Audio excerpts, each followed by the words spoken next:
Hello, welcome back. This time we're going to look at the activity feed on the right hand side over here and these tools that go with it.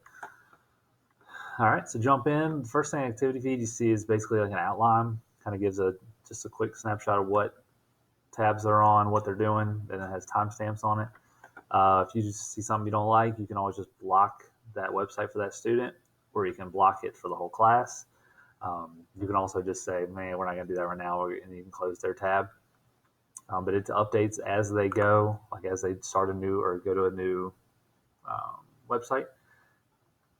You can see I just went to Prodigy on one of them, and then search for Prodigy in Google on one. One of them's on Excel still, but so that's basically it for that. Tab management is you can see what student, if you want to quickly put everybody on Prodigy, you can hit that button and it sends everybody to. If you see a kid, instead of going in and typing in, I want this kid or everybody to go here, you can send them straight to that site by clicking that. You can also block the site for everyone. There's multiple. This one's just a little. And then you can close the tab for everybody, and you can see who's on it. So that's just a little different. It's basically the same set over here, but this is more for every single kid at the same time instead of just selecting like a handful over here.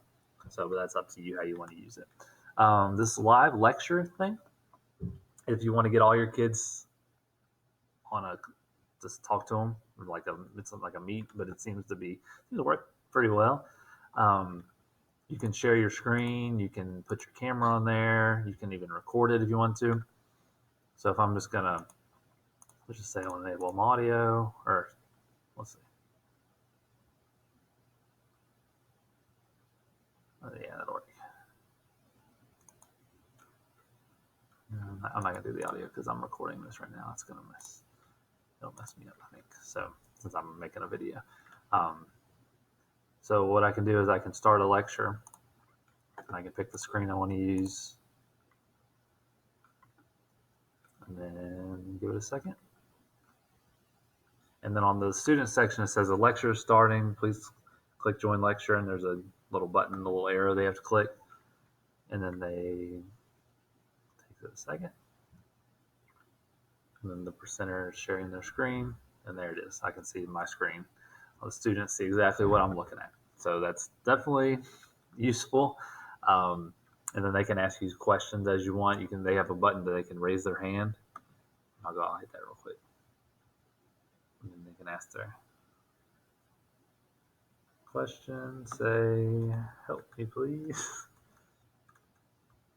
Or I need help. And they can submit their question. And then right here it pops up who said it. And they're the one who said it and what their question was. So you can hit that as you go. But that's the best way to do that. If you are, so let's go ahead and stop that lecture. And then once you stop it, it goes back to what page they're already on. So that's just the easy way to get everybody on the same page. It seems to work better than Google Meet, to be honest with you. It's quicker. So definitely give that a shot and see what happens. Then you have a live conference. If you just want to start it with a couple people instead of having a whole class, say, hey, I'm going to talk to Tazwell, or I'll just say test. I'm going to start a conference. My bad.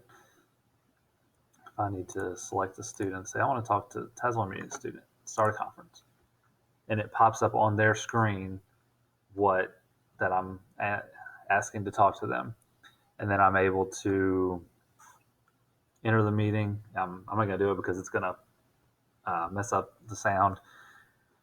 It'll echo like crazy since it's right here, right next to me. But to talk to them, and then you can have a one-on-one chat real quick and just pull them out. It's like pulling them up to your desk, kind of, but you don't have to do that anymore.